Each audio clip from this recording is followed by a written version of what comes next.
오늘은 시험을 통해 성장하기라는 주제를 가지고 여러분들과 같이 은혜를 나누고자 합니다.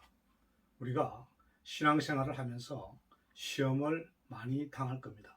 그러면 우리가 이러한 시험을 통해서 우리가 어떤 식으로 영적 성장을 이루고 또 나은 신앙생활을 하기 위해서는 우리가 어떻게 하는 것이 좋은가 하는 이러한 주제라고 볼 수가 있겠습니다.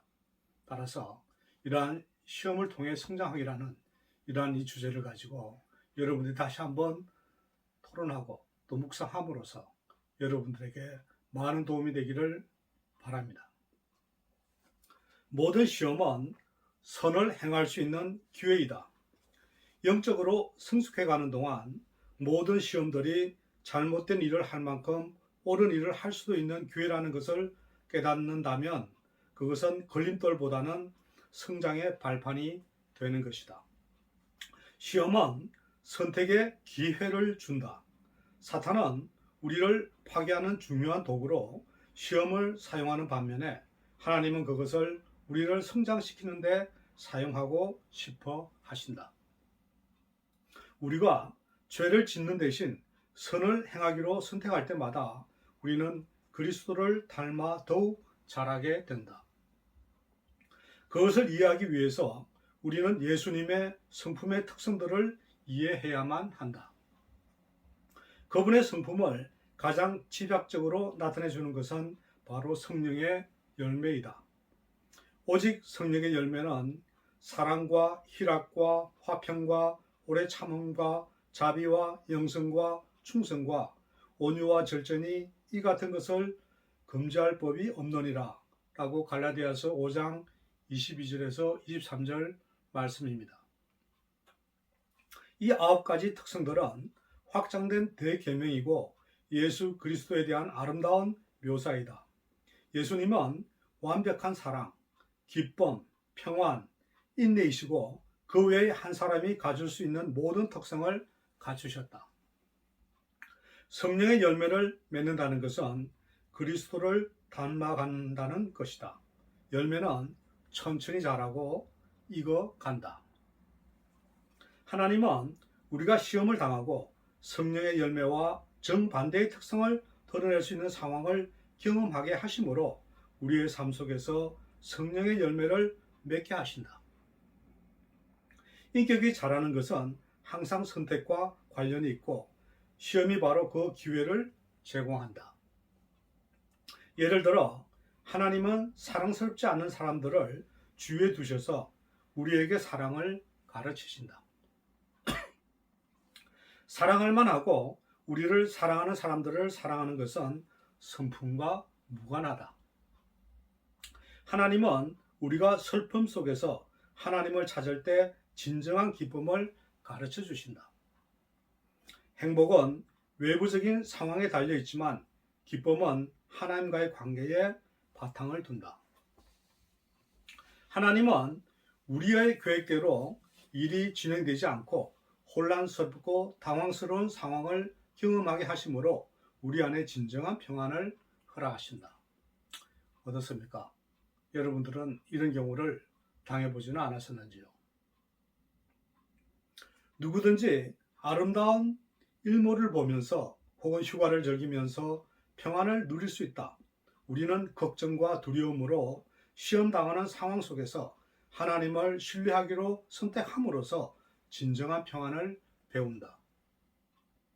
이와 마찬가지로 기다려야만 하는 압박을 당하고 분노와 조급함의 시험이 있는 상황 속에서 인내심을 기르게 된다. 하나님은 우리가 선택하게 하시려고 각 열매에 대해 정반대의 상황을 사용하신다. 만일 한 번도 시험을 받지 못했다면 선하다고 주장할 수 없다. 신실하지 못할 기회가 없었다면 신실하다고 주장할 수 없다. 정직함은 거짓을 말하게 하는 시험을 이김으로써 만들어지고 겸손하다는 것은 우리가 자만하지 않으려 할 때 자라나며 인내심은 포기하려는 시험을 이겨낼 때마다 강해진다. 시험을 이길 때마다 우리는 더욱 예수님을 닮아가는 것이다. 첫 번째 서로 대화를 나눠야 될 문제는 1번, 시험은 어떻게 다가오는가? 사탄이 하는 일은 예측 가능하다는 사실을 알면 도움이 된다. 그는 태초부터 같은 전략과 낡은 속임수를 사용해 왔다. 모든 시험은 같은 패턴을 따른다. 따라서 우리는 이러한 시험은 어떻게 다가오는가 하는 이런 주제를 가지고 서로 얘기를 나누면서 은혜도 받으시고 또 우리가 시험에 대해서 다시 한번 생각해보는 그런 시간이 되면 좋겠습니다. 우리는 성경을 통해서 시험은 4단계의 과정을 따른다. 첫 단계에서 사탄은 우리 안에서 욕구를 일으킨다. 그것은 복수하는 것이나 다른 사람을 통제하려는 것과 같은 죄악된 욕구일 수도 있고 사랑, 명예, 그리고 즐거움을 누리려는 욕구와 같이 정당하고 정상적인 것일 수도 있다.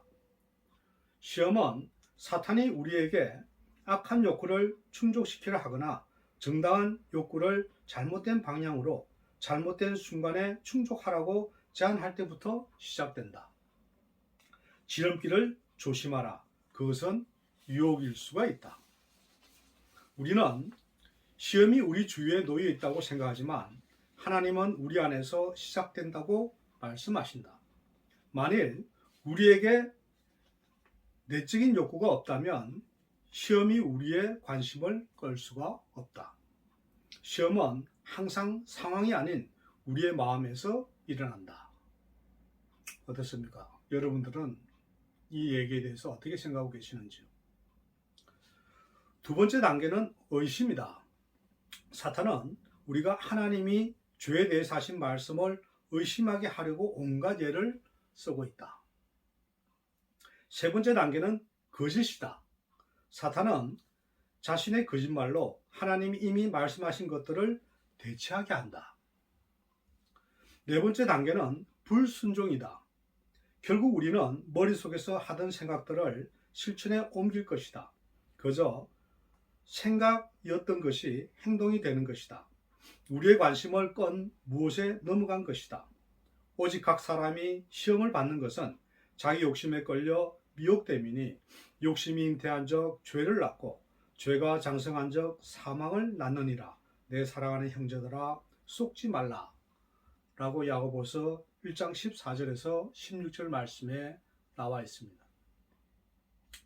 그래서 첫 번째 여러분들이 여기서 다시 한번 노래해 볼 것은 과연 이러한 네 단계를 거쳐서 시험이 오는데 이러한 시험을 우리는 어떻게 지금 겪고 있는가 하는 이런 것에 대해서 다시 한번 같이 얘기를 나눠보면 좋겠습니다. 2번, 시험을 이기기. 시험이 어떻게 다가오는지를 아는 것은 그 자체로 도움이 된다. 하지만 시험을 이겨내기 위해서는 몇 가지 구체적인 단계들에 대해서 서로 얘기하면서 은혜 받는 시간이 되면 좋겠습니다. 자, 그러면 이제 시험을 어떻게 이겨야 될 것인가 하는 이런 것에 대해서 다시 한번 얘기를 나눠보시고 또 여러분들의 옛날에 또 어떤 그 간증도 한번 해보시고 이렇게 함으로써 어떻게 시험을 이길까 하는 이런 것에 대해서 한번 생각해 보면 좋을 것 같습니다. 첫째는 두려워하지 말라. 많은 크리스찬들은 그들이 시험을 넘어서지 못한다는 것에 죄의식을 느끼고 시험을 받는다는 생각에 두려워하며 의기소침해진다. 그들은 단지 시험을 받는다는 것만으로도 부끄러워한다. 이것은 성숙함에 대한 오해다. 우리는 절대로 시험에서 벗어날 수 없다. 어떤 면에서 우리는 시험을 칭찬으로 여길 수 있다. 사탄은 그의 악한 뜻에 따르는 사람들은 시험하지 않는다. 그들은 이미 거의 것이기 때문이다.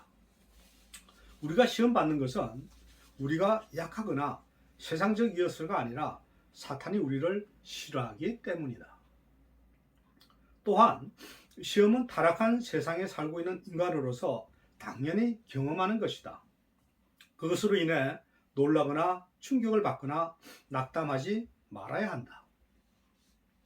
고린도전서 10장 13절 말씀해 보시면 사람이 감당할 시험 밖에는 너에게 당한 것이 없나니 오직 하나님은 이쁘사 너희가 감당치 못할 시험 당함을 허락지 아니하시고 시험 당할 즈음에 또 또한 피할 길을 내사 너희로 능히 감당하게 하시느니라. 예를 들어 많은 사람들, 특히 많은 남성 크리스찬 남성들은 하나님이 주신 호르몬이 활동하는 것에 대해 죄의식을 느낀다.